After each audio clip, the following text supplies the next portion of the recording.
tell me yards, and I spent me days a talking. You'll hear them saying Charlie's on the go. But Molly, we're still living, and darling, we're still young. This river didn't break my heart and soul. Where the strawberry beds lead down to the Liffey, you'll kiss away the worries from my brow. I love you more today, and I love you more tomorrow. If you ever love me, Molly, you love me now. Let's hear you singing. Where the strawberry beds lead down to the ship that you're on, it's a replica of an original ship that was built in Quebec in Canada back in 1847. It was built by a Scottish shipbuilder whose name was John Munn, and then sold on then to a company from Tralee in Kerry. They were called John Donovan and Sons, and the owner of the ship was a man called Nicholas Donovan.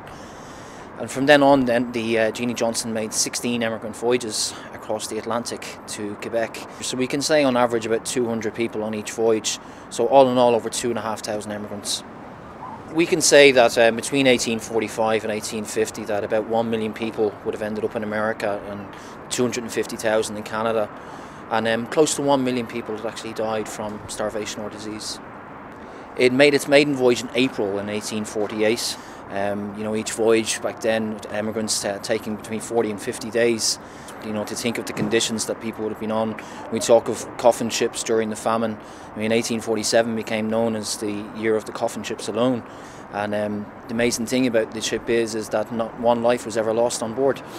It was really about having a crew that really cared, a good captain who was James Attridge from West Cork here in Ireland, and also having a qualified doctor on board the ship as well. The doctor's name was Richard Blennerhassett. And with that, it was very rare even to have a doctor on an emigrant ship, and just to employ a doctor made a huge difference. And with that then there was no outbreaks of any deadly diseases on board. Looking at the fact that no one died on board is amazing, especially for that time. But we actually have some records of people that travelled on the ship, and very recently we found the great-great-granddaughter of a child that was born on the ship in 1848. His great-great-granddaughter lives in Minnesota in America, and we've been in contact with her. We've recently got a photograph of this child, actually in a bar that he opened up himself in Minnesota. So it's great that we can actually look back and say that we found descendants of people that travelled on the ship.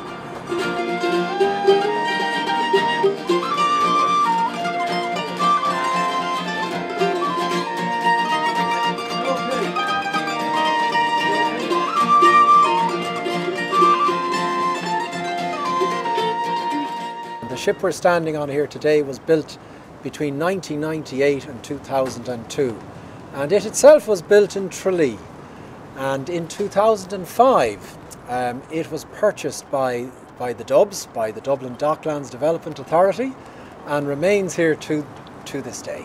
The ship has been built to meet with all the regulations that apply to seagoing vessels. And shortly after she was built in 2003, she sailed over to America and Canada, and did some further sailing in 2004 and 2005 and all the way through until 2008. Now since 2008 she's been tied up here, and about a year ago we got involved and we opened the ship to the public, and for the last year we've been conducting guided tours of the ship. There's a visitor museum, or a museum dedicated to those who emigrated during the famine years. Yeah, the museum is set up to interpret the whole emigration and famine story, the Great Famine of the late 1840s. So we have about 8 or 10 different characters represented down there, and these represent real passengers who sailed on the original ship.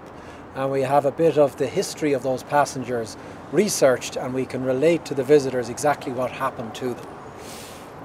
At the time, people would go over following family members that had left already, and sometimes they might never find their family members.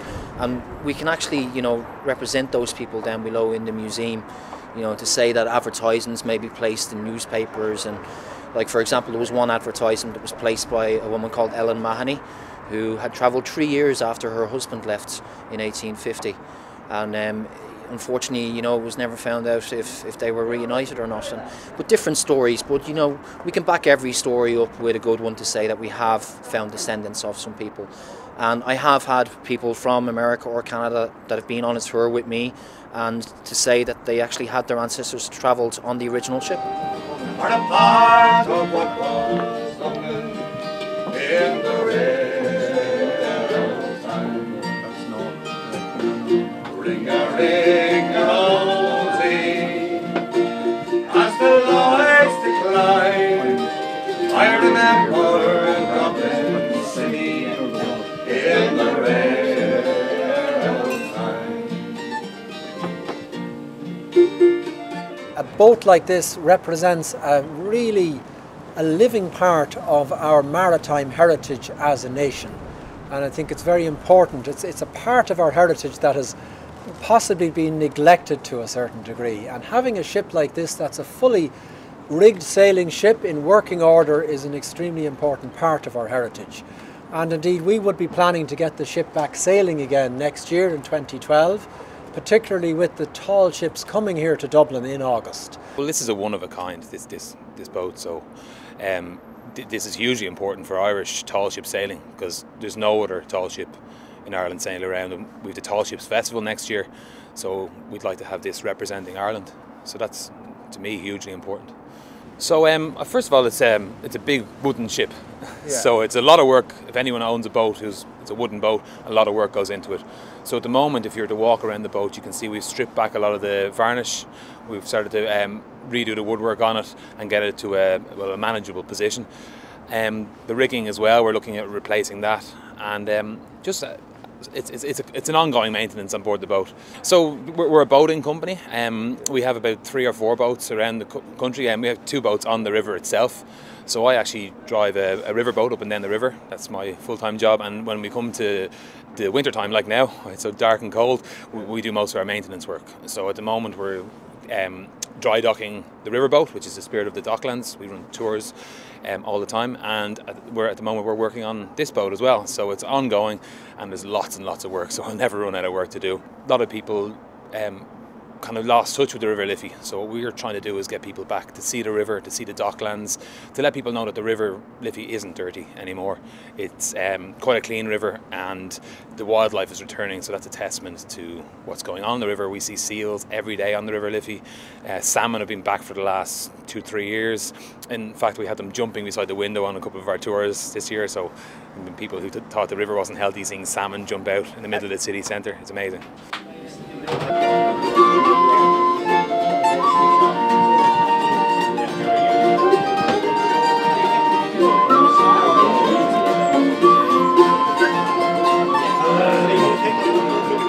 The little boats are gone from the breast of Anne Liffey.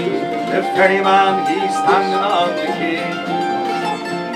The Dublin locks are dying, and the way of life is gone, and money, it was part of the work. Where the strawberry beds lead down to the Liffey, you'll kiss away the worries